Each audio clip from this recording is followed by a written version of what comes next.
here in the perimeter, there are no stars. Out here, we is stoned, immaculate. Hello and welcome. This is the C86 show. I'm David Eastaugh. As you know, we love a special guest. This week it's going to be the turn of Juno Reactor, aka Ben Watkins, who I spoke to very recently to find out more about life, love, poetry and all that other groovy stuff.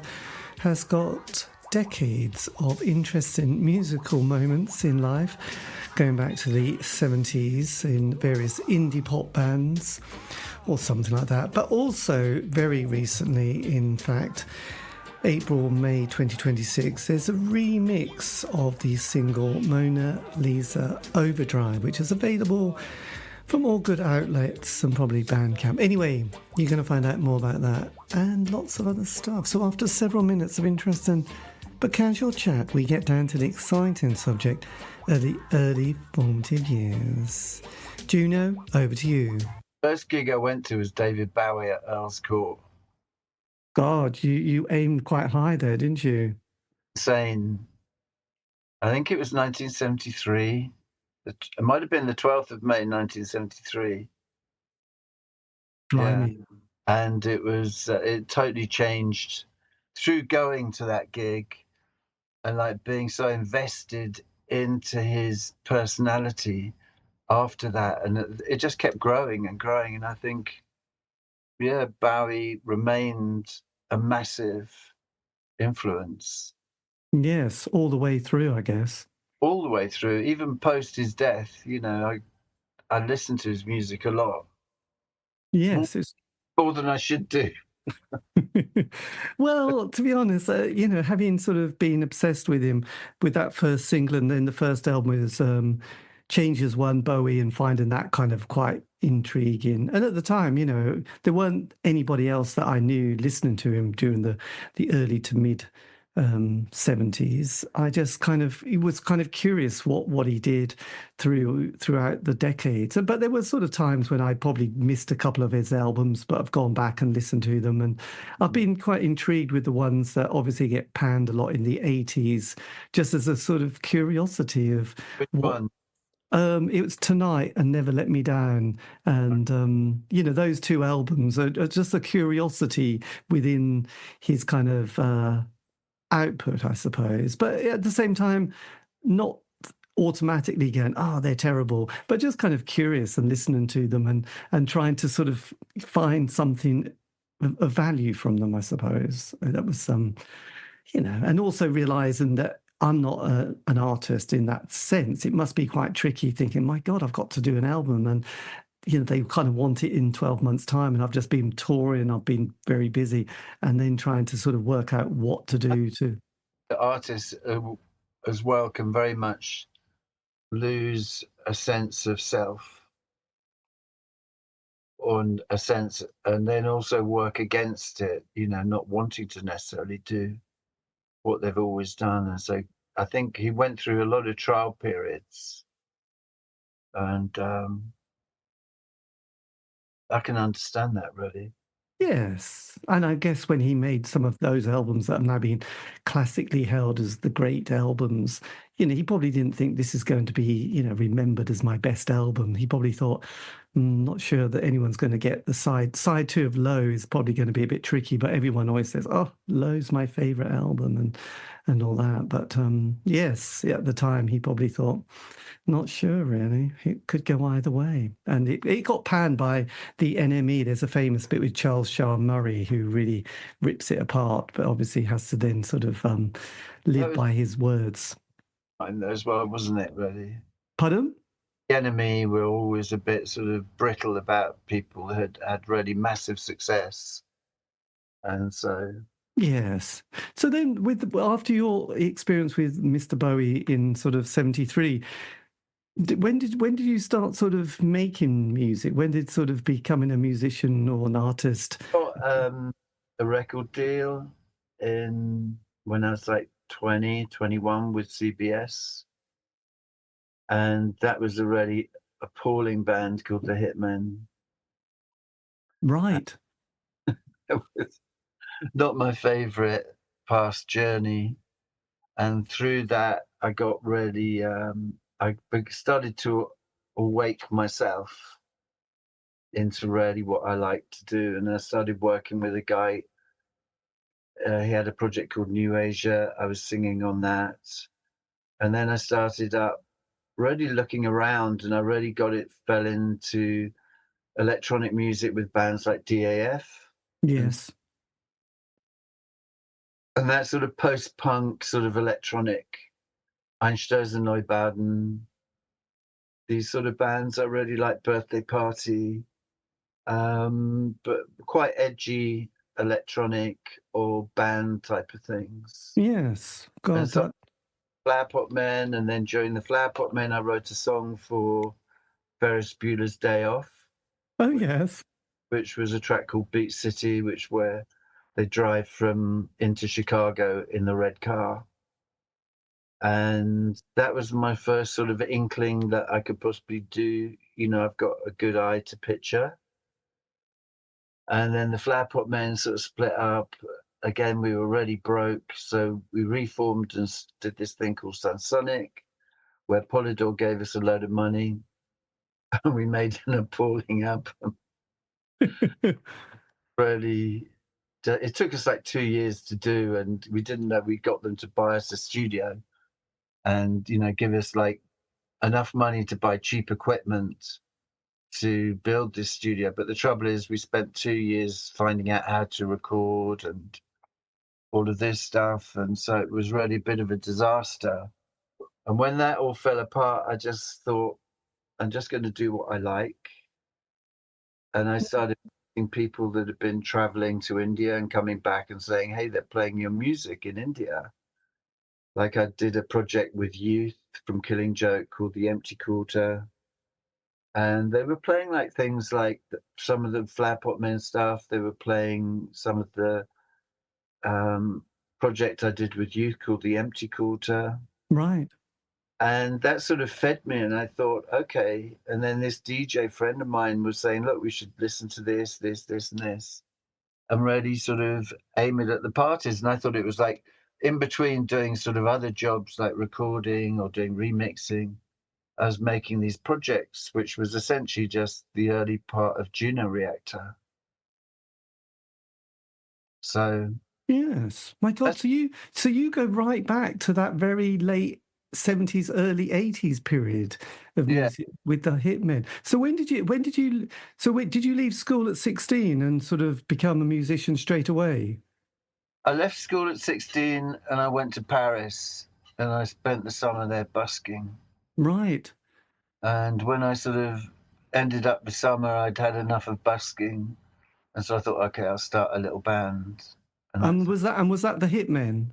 No, that was another band. I had like this band called, first I had Rainstorm, then I had IOU, and we were sort of very sort of rocky, more influenced by things like Little Feat and things like that. And then punk came along and that sort of changed everything. And I was like playing gigs like at the Brecknock with the Sex Pistols and bands like Japan. Right.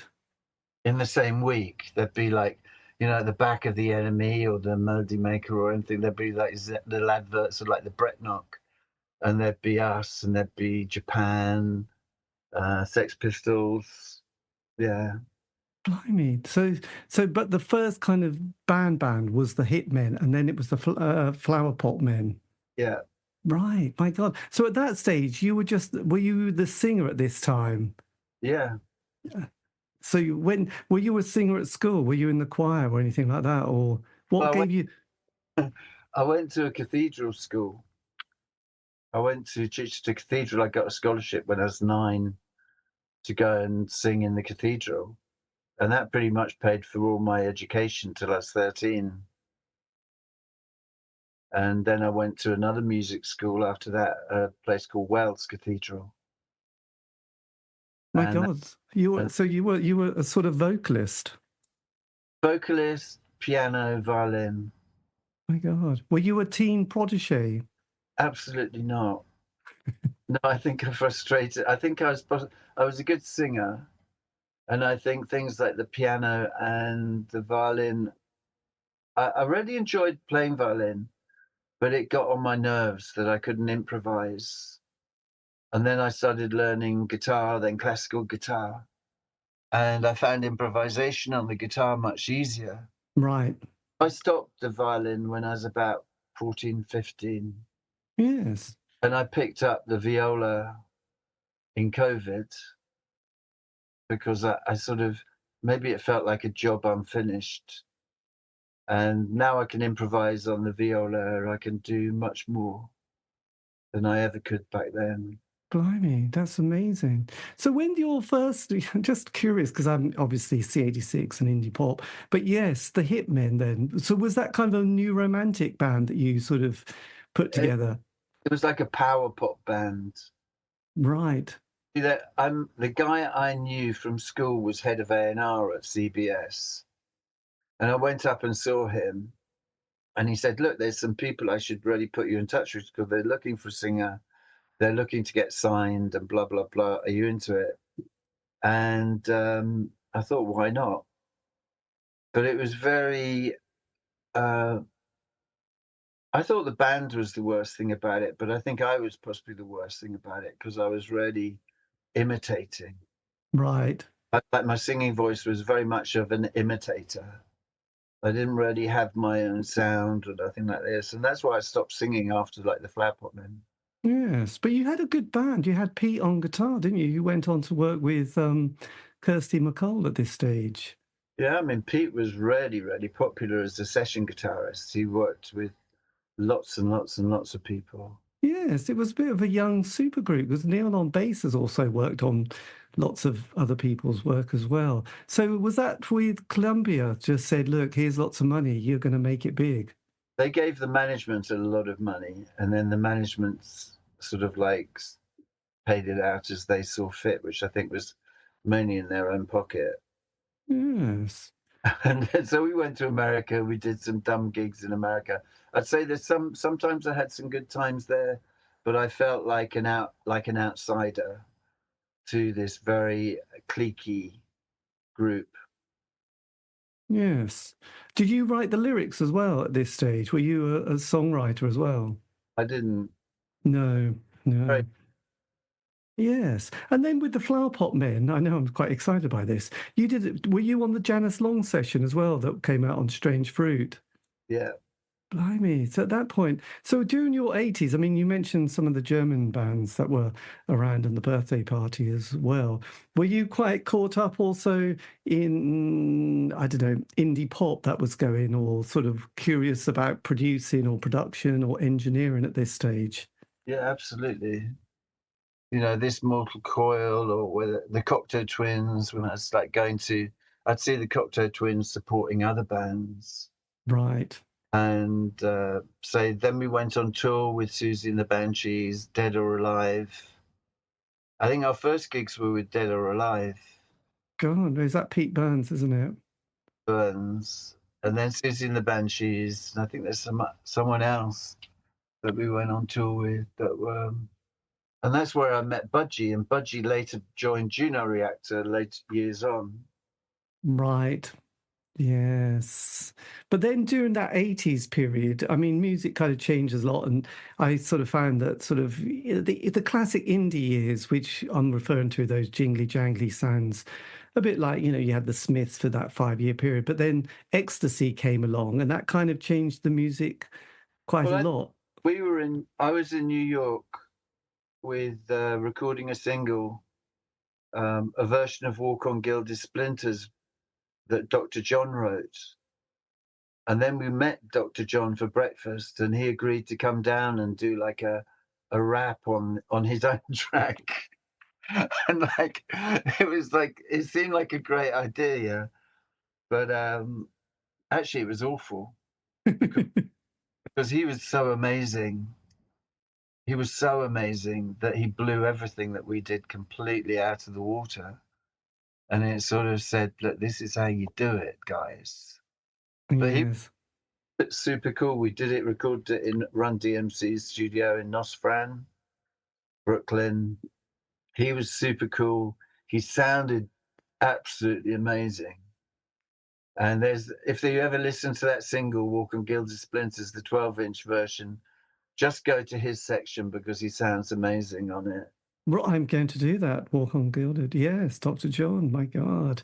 And did you get kind of excited? Because I know John Peel, who was my go-to DJ at that time, he started playing an awful lot of, I suppose, the Chicago house sound, and then a guy called Gerald and 808 State. And I loved people like Adamski, as well as various other people. Did dance music become much more your thing rather than anything else?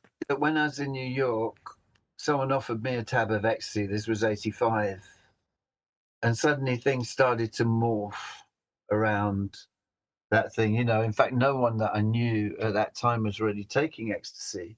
And I don't even think it was like illegal particularly. And so that started to influence tracks that we were writing. Like I wrote a track called Melting Down on Motor Angel, which is just like the MDMA sort of abbreviation. Yes. And then, like where I moved to in South London, I was with like Jimmy from the KLF, Alex Patterson from the Orb, Youth from Killing Joke. In fact, I knew Youth before I knew the other guys. And so I was living around the corner from the KLF, and then we would go off to parties together, the early raves, and I'd watch them sort of create their What Time Is Love off the tracks they'd heard the night before. Yes. For one of the sunrise raves. And it was that was in the period that I was finishing the project with Polydor. I still had a studio. I started to learn how to use it. And then I started, rather than going into this sort of commercial, sort of electronic area, I wanted to write more psychedelic-based music for people on drugs, on like acid, really. And that was the sort of the doctrine, I suppose, for the first two albums, was like really making it for the parties where we were already popular. Yes. Get invited out to America or Japan to go and play at these parties that had come from India. And then, that time it wasn't like a cliche or anything. It was just the network of people that were into music at that time would then try and put on their own parties in their own countries. And they'd invite us. So we were completely below the radar. And that's where we sort of stayed pretty much. Well, absolutely. Because you did a collaboration, didn't you? Is it Apollo 11? You did a 12-inch piece on... What is it called? Peace in the Middle East? Like Peace in the Middle East, yeah. Right. So Right. that was... Nothing's changed there then, eh? Yes, it went down well. And it's... No one listened to it. No, this is unfortunately true. So with Sunsonic, that was with Adam Peters, wasn't it? And you were on Polydor again with Melting Down on Motor Angel. So you did one album with him. Yeah, that was the one that I was saying was absolute murder in the studio. He was always trying to... It sort of became like we just didn't get on. I think mainly through doing all of this work in the studio, we really realized how much we really couldn't work with each other. This does happen, doesn't it? Really, this is a bit like if you ever go on holiday with someone you're not getting on with, it's not good. But that's why when I started Juno Reactor, I thought, okay, I'm not going to get myself in that same position where you end up in a band where you hate everyone, or you're in a marriage with anyone. And so really it became a project about collaboration with anyone. And anyone could come into Juno Reactor, and if we got on well, they'd stay, and if they didn't, just like cheerio, And that's the way it stayed. It's the only way to go, really, isn't it? I think David Bowie sort of worked that out quite quickly. You just do the project with a group of people, and then you just move on. Yeah. So with that, I was going to say, with the 90s period then, was this kind of, you completely changed your focus on the musical landscape and was going to stick with dance music for the rest of your life? I don't know about that, but it was already, it was big, it was going well, and I loved doing it, and I loved going to the parties and events and see people dancing to the Juno Reactor stuff. And I was working with a guy called Tony Thorpe, who again was like the rhythm man from the KLF. I was doing lots of things like jungle, drum and bass, and things like that with him. So everything seemed very dance orientated. And I think what's was different was that maybe the Juno sound has a more sort of cinematic element to it. Yes, well, absolutely. Also, then meeting by the end of the second album, I'd really got, I suppose, a little bit bored of all the little squiddly noises. I went to South Africa and I produced a Zulu band called Skeleton. And that's where I met Aman Pondo. And they're like, they're a traditional Pondo musicians, like marimbas, drums, vocals, everything. And I was offered the Moby tour across America. Blimey. And my band didn't want to go. So, like, I'd met these guys, and I've met this other percussionist called Mabi. They're both from Langer. They're all from Langer, apart from Mabi's from Joburg. And I rang them up and said, hey, do you fancy going on tour with Moby across America? And they came over for 2 days, did 2 days rehearsals, then bang, straight out on the road. God, that was a kind of life-changing experience. Massive. I think that's possibly one of the biggest life-changing experiences I've had, because it was like being in a bus, going across America with these people that you knew, but you didn't really know them. And they were so much fun. Everything was a joy. It was a dance.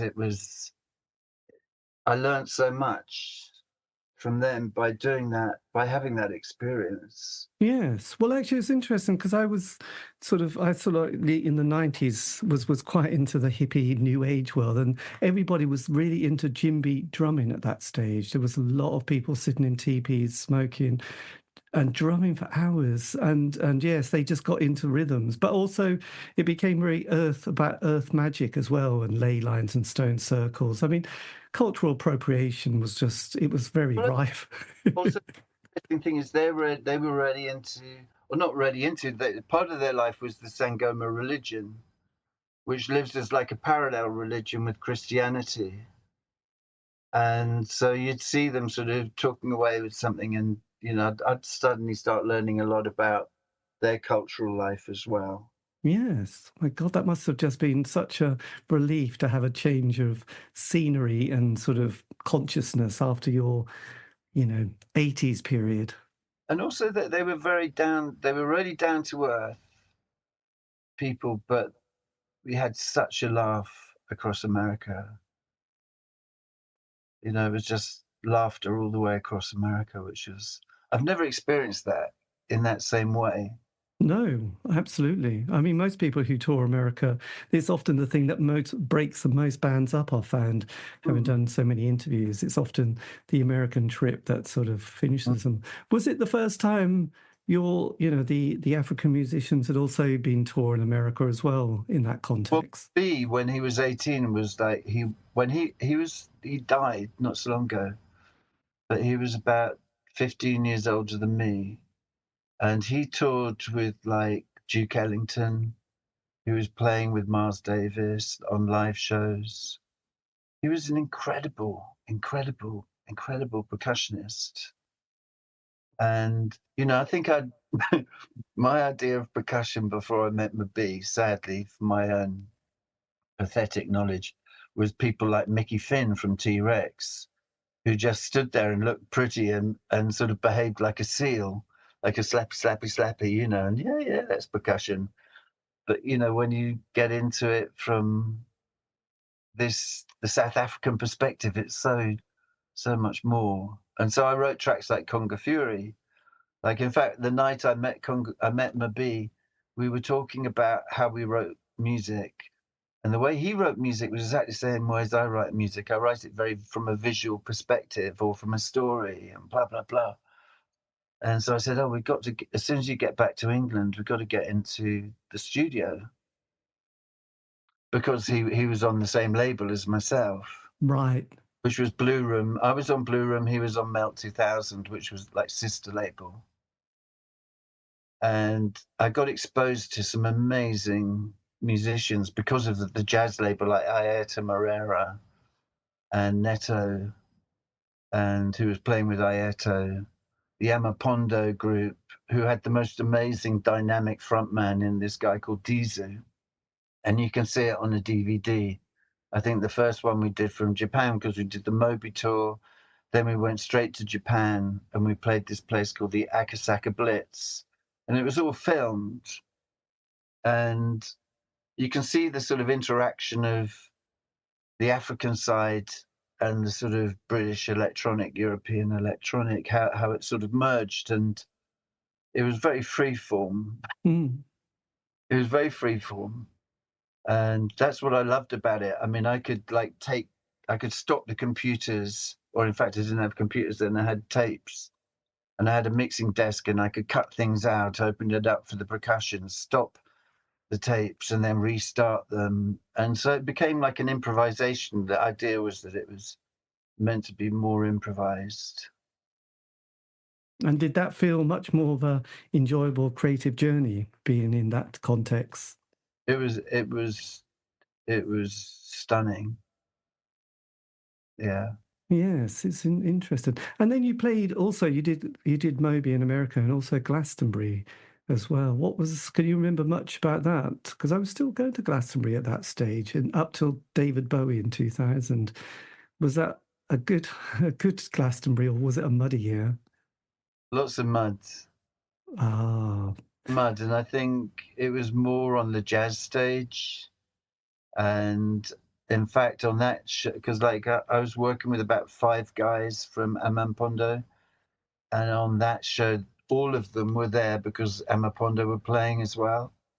And so there was about 16 of us, which possibly didn't make sense. You know, a bit of Yes. load. Yeah. So after that project, did you then sort of team up with the Creatures and Susie? No, Ryan, Budgie loved the Beyond the Infinite and the Bible of Dreams album, of which Amapondo were beginning to be on Bible of Dreams. And they asked me to do a remix of a track. And the track I really want, that's it, the remix of a Susie and the Banshees track. Then they came back to me and said, would I produce one of their tracks for the Creatures album? So I did something like something Angel. It was okay. But the track I really wanted to produce was I'm Here on Another Planet. And so I got wind that the director for a major Hollywood film, Lost in Space, was looking for a track. And so I rang him up and said, look, I think I've got the track for you. And I told Susie and Budgie, and they gave me the bits, and I sort of recreated. And then they came in and sang, played drums, and we put a track in Lost in Space, which was I'm Here from Another Planet. Blimey, was that a sort of a doorway opening to another career at this stage? No. Fair enough. But I was going to say, with soundtracks, was that the beginning of your world with film? No, I think things like Ferris Bueller got me the interest because Ferris Bueller. Actually, that was one of the ones. I didn't really love the Brat Pack films, and I don't know if I watched that one. Is it worth checking out? It's supposed to be the best one. Typical. It's the best one out of that whole lot of John Hughes films. Maybe Planes, Trains and Automobiles, but I'd say it's a pretty good one. And that sort of made me think, because at that time people weren't really lusting after film syncs. In fact, they were more like turning them down. So I think I then got a film, at TVT Records, there was a great woman there called Patricia Josephs, and I just produced Tracy Lords. Oh yes, Tracy Lords. She was. Did she? Who did she work with? Tracy Lords. I can't. Famous director who did like that, all of that. God, that's a good. Baby. Pardon? Did the film with Johnny Depp called Cry Baby. Oh, of course, yes, John Waters. So she's a great friend of John Waters. Of course, it would be, wouldn't it? Really. And so I produced her album. Well, I did 4 tracks. I wrote 4 tracks for her, and 2 of them did really, really well, like things like Control. But then the instrumental of Control was more popular than the actual vocal version. And then things like the Red Hot Chili Peppers wanted to do a remix of Fallen Angel, and then I had to mix their version as well as writing it. And that got in, the original version of that got in another film with Denzel Washington, and I can't remember what that one's called. So was that last? So she did Control, then Fallen Angel. Yeah. And the studio album is called 1000 Fires. Yeah. And you're one of the executive producers on that, aren't you? I don't know if executive, I'm a producer. I did 4 tracks. Yes, I'm trying to work out which. Oh, you did Good and Evil. Good and Evil. Control. Outlaw Lover. Lover. Yeah. I quite like that song, but it didn't really do much. But and she had a hell of a band with her at that stage. Yeah. And she was great to work with.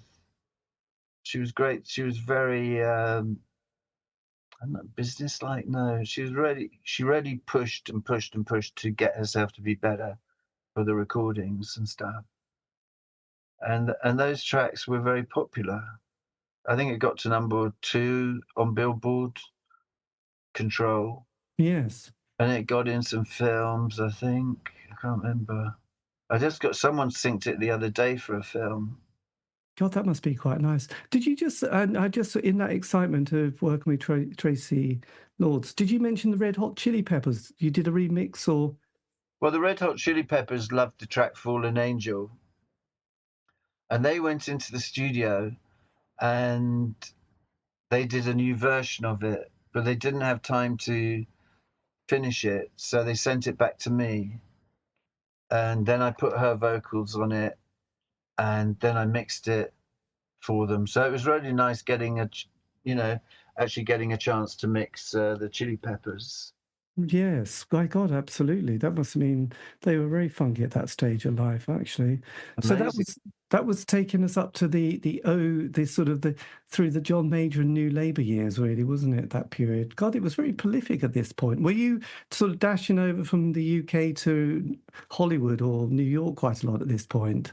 Not at all. It wasn't until it was weird. I was getting my hair cut, and my mate was getting his hair cut, and we were sitting next to each other in this barber sort of shop. And he said, "Oh, I heard your music's going into the new Matrix." And this was like 2001, and I said, "Well, I haven't heard anything." I spoke to my manager. He said he hasn't heard nothing either. But then around the end of 2022, they rang my manager and said, would I come out for a meeting with the Wachowski brothers? And just have a chat. And so I met them like November 22. And I mean, for me, it was like, it's the ultimate experience going to meet like these guys. And we just already got on. And it, everything, like whether it was like the poster in their office was like of A Chinese Ghost Story, which was one of my favorite films. Then they spoke about the Truffaut Hitchcock book, which I loved. I'd sort of go through the Hitchcock book, and like I had fantasies that I could one day make some films, but so I'd go through this book and like underline stuff and watch the film after I'd done that chapter. And they mentioned it and I knew it. So, and then they showed me the scene, and which was the first one they wanted me to do, was the freeway chase. Right. And they just said, look, Ben, we love what you do. Find yourself a studio in LA and come back in January. So I went to a company called SRC or something. And they said, look, the only place that's got your desk in LA is this mansion, this castle in Silver Lake. And I said, yeah, that sounds like the one to me. And it was from there that like we got into this place called the Paramore, which was built for this, like the first original Latin romantic lover before Valentino. And it was this amazing ex-nunnery Hollywood star, like people like Errol Flynn, David Niven, all these guys would like hang out there in the 30s. It was amazing. It's like dropping into a Hollywood film. Your life suddenly dropped into a Hollywood film. And although there's a lot of work and pressure and people trying to kick you off the job, the Wachowskis kept on giving me more work and saying, we love what you do. Can you have a bash at this one? And there was one that he'd given to the Prodigy that he didn't like what they did. So have a look at this one, but sort of really fuck around with the orchestra on it. And that was the Burly Brawl. Right. And so on that first one, I spent maybe 3 months in LA. With every other day I'd meet up, every 2 or every 3 days I'd meet up with the directors and play them stuff. And then when it came time for Revolutions, they just chopped it down to me and Don Davis, who's the main orchestra guy, and did the same thing. Oh, that was the big break, actually, wasn't it, in life? That must have just been. It's interesting, isn't it? I know that I don't know, very different artist, Nick Lowe. He was just plodding along, but then he had a track called "Peace, Love, and Understanding" that got used in a film, which was like the biggest selling soundtrack of its time, and just went, oh, I've now got my pension plan, and that's kind of it, really, for me. And that was the cover that Elvis Costello had done. So I don't think he said he went to see the film, but didn't even hear the track in the film. But it was on the soundtrack, and it sold millions. So was that the second Matrix film that you worked on, or the first? On Reloaded and Revolutions, which were 2 and 3. Right, these are the ones that, these are particularly stylized. So when you worked on them, did you have the scene there that you could see, and then they said, do your best shot? Pretty much. I mean, they gave me a music editor, a guy called Zig Gron, who was brilliant. I said to Zig, I know fuck all how to do this, but like, if you can help me as much as you can, that would be great. And I'd already played them the basic idea of Mona Lisa Overdrive. And with Zig's help, he really educated me, almost like a university course, about what to hit. And then I'm talking to Don, who's doing orchestration for it, on the ideas that I presented to him. And so I learned a massive amount, whether it's like the conductor track, which we would both share. Don would give me his conductor track, I'd give him my conductor track, how we would, make sure we landed on certain things, hits, was, a very intense period of working. But I loved it. I might have slept maybe 4 hours a night. Well, yes, I would imagine it was the pressure must have been amazing. And then when you got to see the film and heard the music, that must have blown your mind, seeing that, because it was the most stylized film, and there was a lot of, and again, I mentioned about my friends with their djembe drummers, but I was because there was a lot of people in drumming groups at this stage, and I remember thinking, God, they're going to love if they came to see The Matrix, they would love it, because it's all about that kind of hard tribal percussion. Funny, because I had like Mabi, the guy from Joburg, I'd ring him up and say, hey, Mabi, do you want to come out and do some sessions in LA? And he's like, oh no, I wanna hang out with my chickens. I've got a load of chickens on the way. And he loved chicken, you know, it was like, so Reloaded, he didn't come out to LA. And then when they asked me back to come in on Revolutions, I said, Mabi, you can't miss this. This is something totally, you just can't miss it. So he came out and yeah. That must have been quite a different experience then, doing, Revolutions after Reloaded. In what way? Well, having your, Moby with you at that stage, working with you in the studio. I had a really good team of people. Some of them were mentally a bit retarded, but that always helps. Yes, well, I would imagine actually. Had they just taken too many drugs, or were they just? One of them definitely had. My engineer, who's like a real pain in the ass.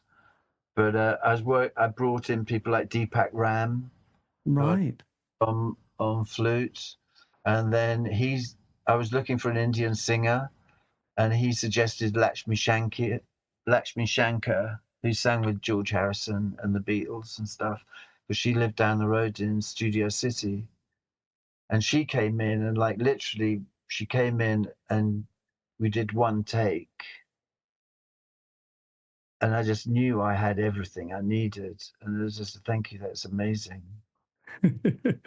God, did you feel like you were in some sort of altered reality with all this kind of pressure and all these people? And by the time that you're sort of settled in.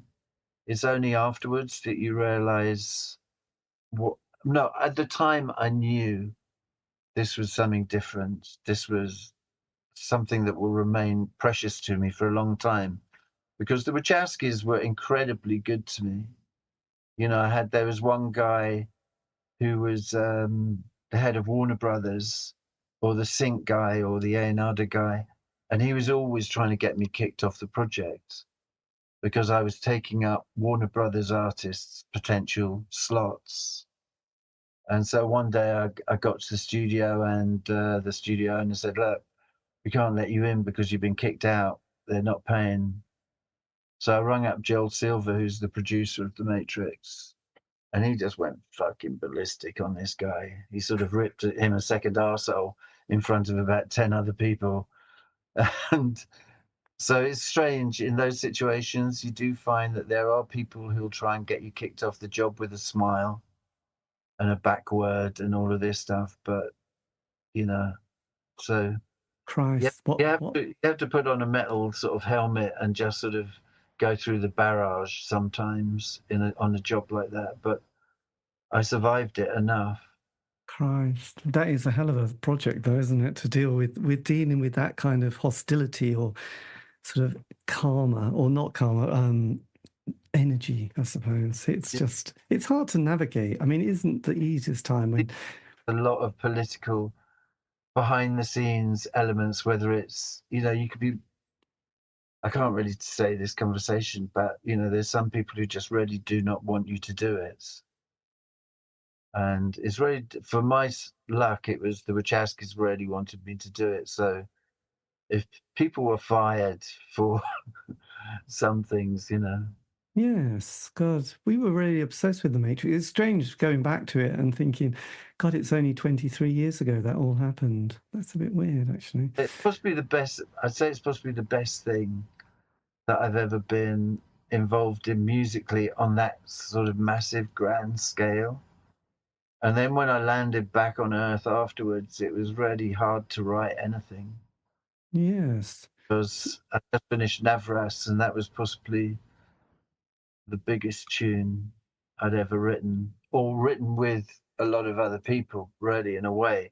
Although me and Don are credited as the only writers, every session musician, whether it was Mabi, Deepak, Lakshmi Shankar, Greg Ellis, they all really put 200% into it. And so, yeah, yes, that was an experience. That was, yes, coming back to Planet Reality must have been quite something, wasn't it, really? On that front then, you've had a remix, haven't you, of Mona Lisa Overdrive? Hmm. So when did this project sort of come about? When did they decide this is a good idea? Well, it wasn't really up to them because I'm allowed to remix those tracks, and so it was more a decision. I got Navras done maybe a few years ago, and then one of the remixers of Navras was saying, "I'd love to have a go at Mona Lisa Overdrive, Reaky Reakson." And I gave him all the parts, and he came back with it. And the first sort of like versions of it were okay, nothing worth really releasing. But he kept on pushing and pushing and pushing it, this track, for about a year. And then he gave it to me last summer, and I played it at some festivals, and it was like, wow. So I thought we had to put it out, you know. God. Is this on Metropolitan or Metropolis Records? Metropolis, yeah. Oh yes, there you go. So then, after that project in the O period, what's your next period after that? What do you then sort of work on? I did finish an album called Labyrinth. Yes. And that took me a while because I think I was still getting like sort of flashbacks of what I would love to. I really wanted to do film music. You know, I'd really fallen in love with the idea of it, and I was given a film, like a film in Japan, a full feature animation, and they said they got me over to Japan. I had a chat with them, and I said, "Why do you want me to write an orchestral soundtrack?" Which was like they wanted 95% orchestra, and I said, "I'm known as an electronic artist." And they just said something strange. They said, "We want to hear what you sound like with an orchestra." And so I did that, and I loved that. I fell in love with just writing for orchestral instruments, you know, because once you've got the palette there, it's almost simpler than doing. For me, it was simpler than doing electronic music, because with electronic music, you're getting your bass drum, you're getting your bass, you're making the bass sound, you're doing your lines, you're doing the atmospheres, you've got a story, blah, blah, blah. Yeah. But an orchestra, you've got your palette. It's not going to change much. You know, you can add things to it or whatever, but, you know, so you start writing in a very organized fashion. So that was brilliant, and I fell in love with writing for that format. But I didn't get offered any more jobs. What was it like working with an orchestra, though? Is that the first time you had a symphony that you kind of had to conduct? It was like with the Matrix. I wrote a number of sections that, like, I would listen to William Walton or I'd listen to Bartok, and I'd say, "These type of strings, Don, we want something like this," you know, or Honegger, or people like that, and I'd like get the samples of like Bartok, and I'd put it in the track, and I'd say something like this, and he'd go, "Okay," and well, he wouldn't actually say, "Oh, we've got to change that," and so this was the first time, like, my dad's was like a really massive classical lover. He wasn't a player or nothing. He just loved listening to classical music. So, like, I'd go off to him and say, "Oh, I'm looking for something a bit like this, a bit like that." They go, "Oh, this might be good." And so we go off and listen, and I'd have like blueprints almost created. So you can hear, like, I'd say, like, in that score, there's bits of Benjamin Britten. There's a bit of everything. There's a bit like a sort of a crow. And obviously I'd change it, but, you know, those were the influences that I liked, that I thought worked with the film. Yes, absolutely. And did that come out? Because has that come out as an album? Because this was called the story is Brave Story, isn't it? Yeah. Did this particular work get released? Yeah, it got released in Japan. I don't think it's ever had like a Spotify release or anything like that. And I think that's probably the only thing my dad was ever really that proud of me for doing, was doing some orchestral music, you know. He thought, this is it. They thought, We've turned a corner. It's going to be all right.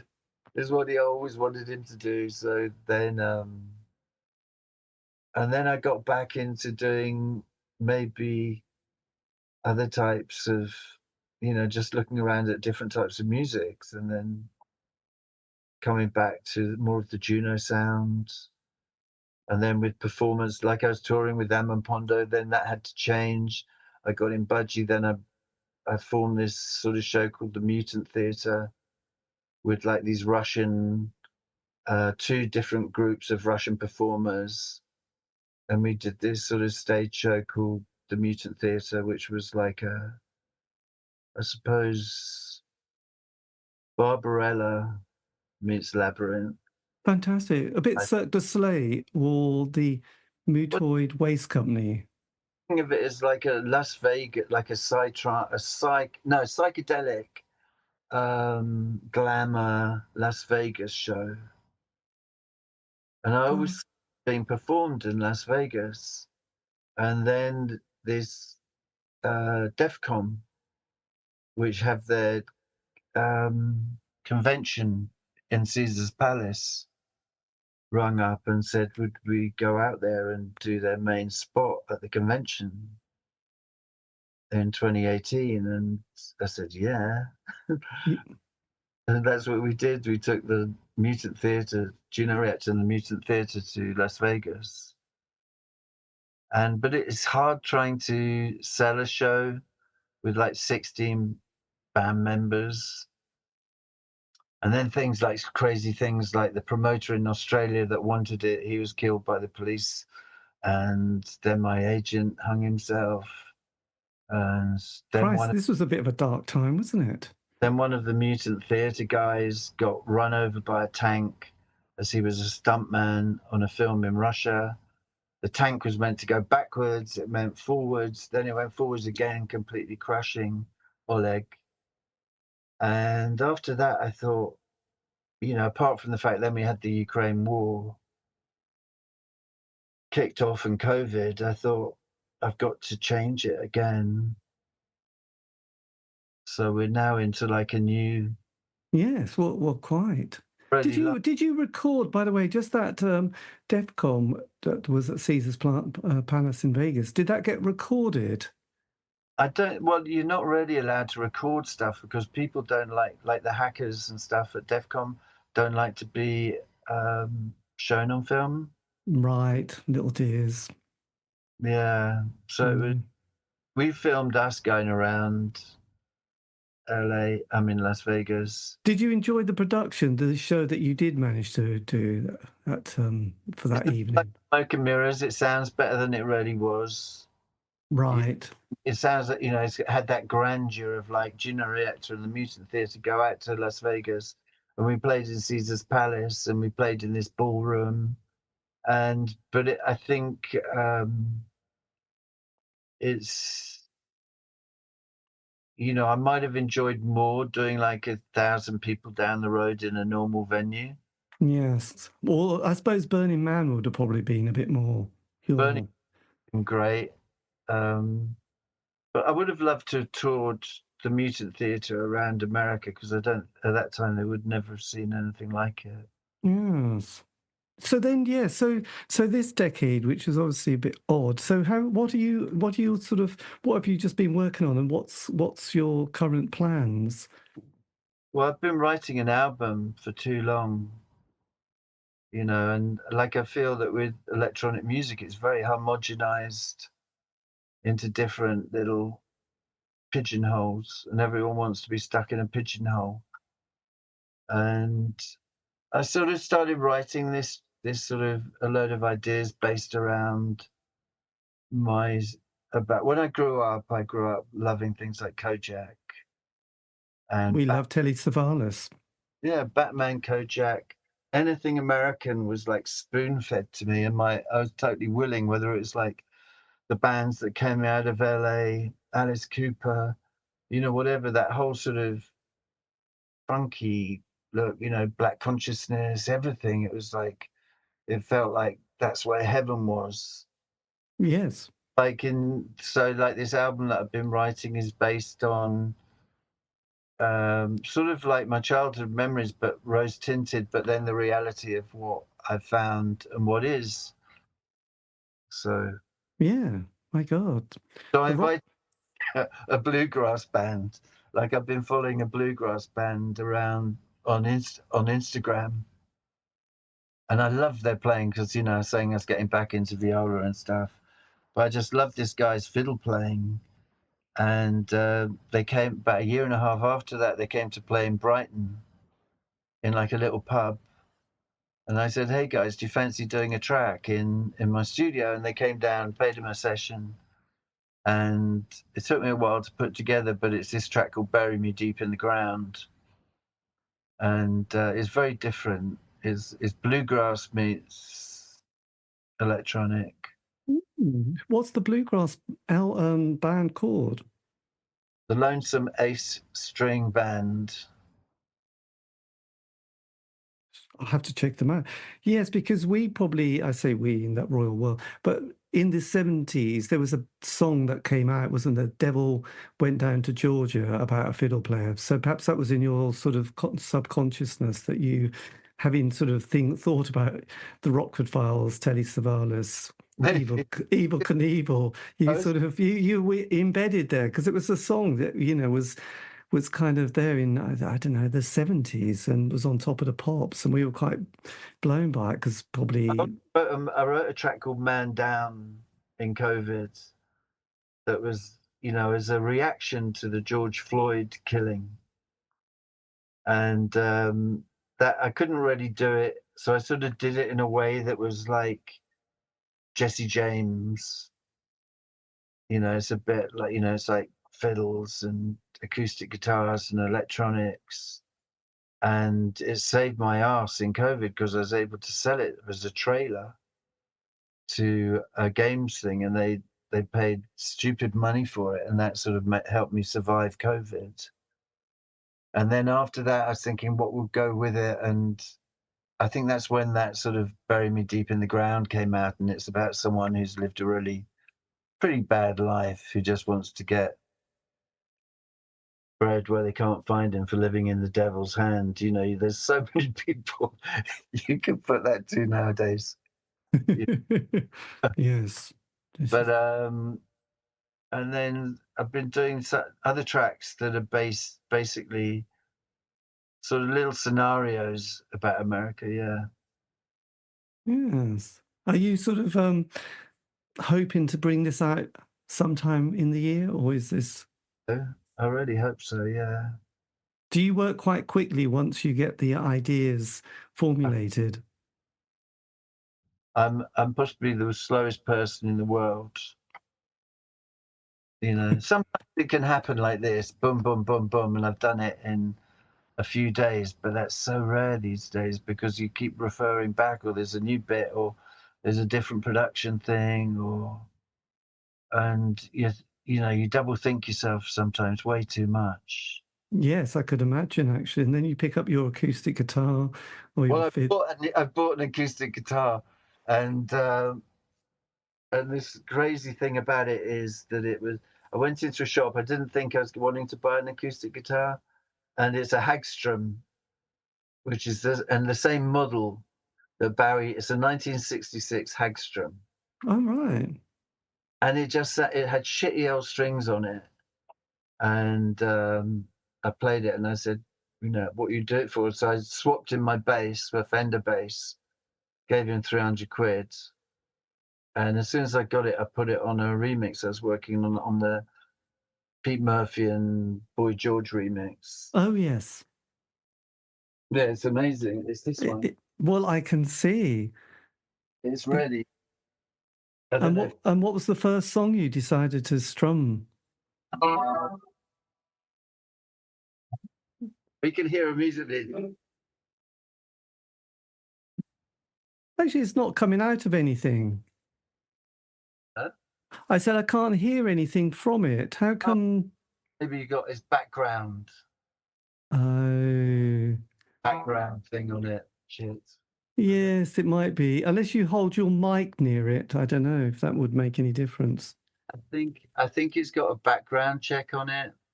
Right. God. Oh, is it a 12-string guitar? Yeah, I've taken that off. See if you can hear it now. Okay. God, no, I can't hear a thing. It's so strange. Your sort of setup has sort of prevented me hearing your strumming. Let's see what's that. Microphone modes. Test speak. Yeah, I can't turn it off for some reason. Right. Sounds. If you take this audio, you'll hear it. Right. Oh, okay. I've got it. Yeah. Okay. So are you enjoying discovering the delights of your 12-string guitar? I love it. I love it. It's like you pick it up and it makes you want to, it's like got a ghost in it. It makes you want to write a song, which I'm not a songwriter. And I'm definitely not a good songwriter. But I write songs on it. Yeah. Well, God, that's fantastic. You could have an acoustic album alongside it. So it will be interesting to hear will that be featuring on the album? Yeah. Brilliant. We love it. That's really... And now I've got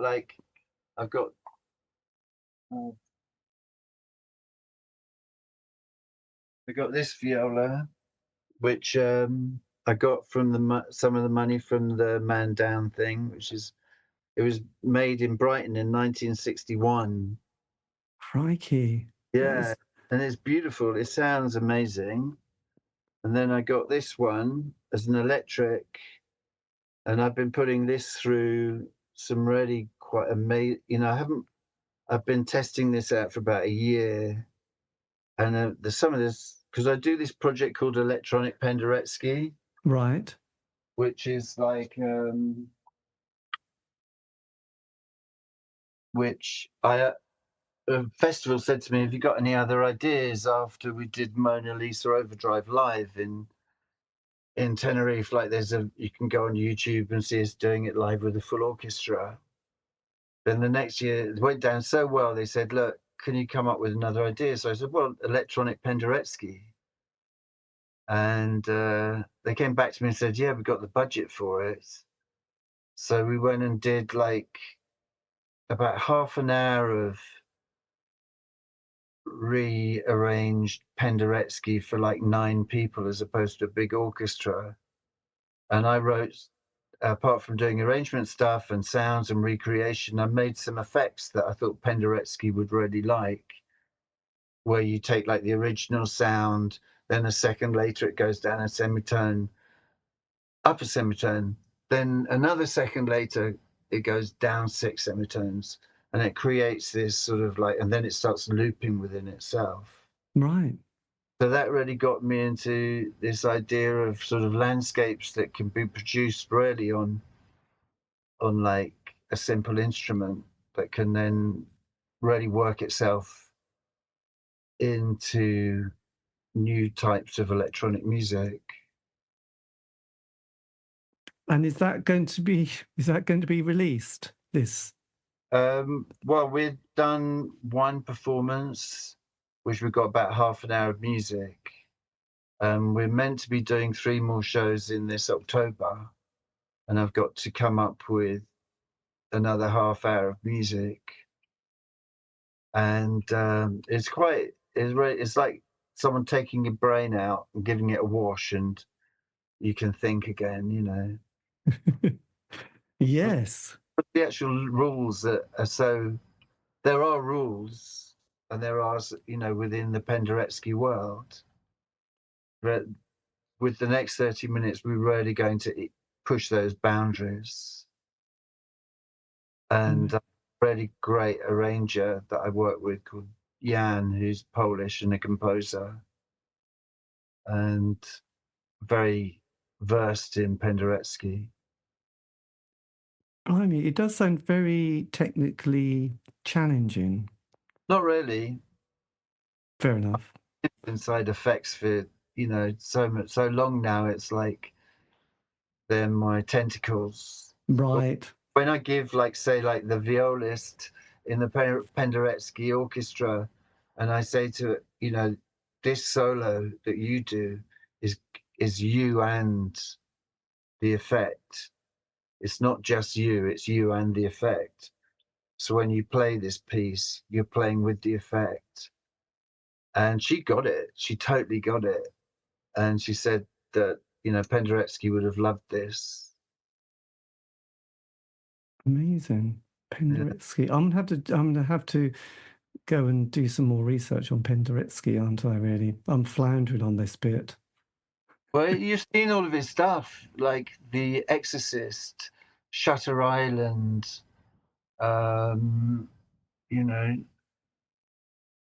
what's The Shining. Right. Those directors used his music, although he never wrote for those films, they used his music. And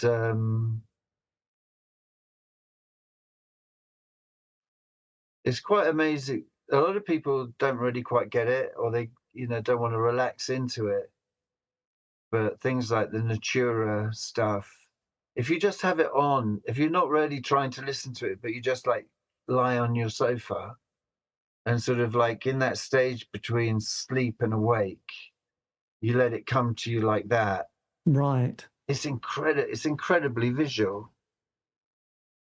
Yes. Well, I'm going to have to then sort of go and do an awful lot of research on Penderecki, aren't I? And it's like the avant-garde Mozart. You're right. There you go. Yes. So he's done, I'm just looking him up at the moment, actually. So, yes, Symphony No. 1. Yes. Okay. So he passed away 5-6 years ago, didn't he? Have I got the right person? God, I'll have to check this out. But yeah, so he did the music for The Shining. Yeah. Got you. Right. Okay. Well, look, Ben, this has been good. And the just going back to your release, this is coming out on all good platforms and downloads. And will it come out as a vinyl record as well? I doubt it. Like, you throw out stuff into the sort of the sea of music these days, don't you? So it's like, it's very hard to get eyes on. I think the reaction to the remix has been great. People love it, or the people that have heard it seem to really love it. And, but everything's very cliquey these days. DJs write their own music, they play their own music. It's not like back in the day where a great track would come out and everyone would be playing it. Yes, I know. It's got you must have seen so many changes from your early years. It must be quite sort of keeping the faith. Anyway, but this is definitely Mona Lisa Overdrive is definitely out, and hopefully a new album from yourself. Hopefully, yeah. And that, dear listener, is the end of the interview with Juno Reactor. This has been the C86 show, David Eastaugh. So if you want to contact me, you can on any of the social media platform sites. Just do C86 show. All these interviews have been archived on Spotify, iTunes, Podbean. It's true. Have a great week. Stay safe.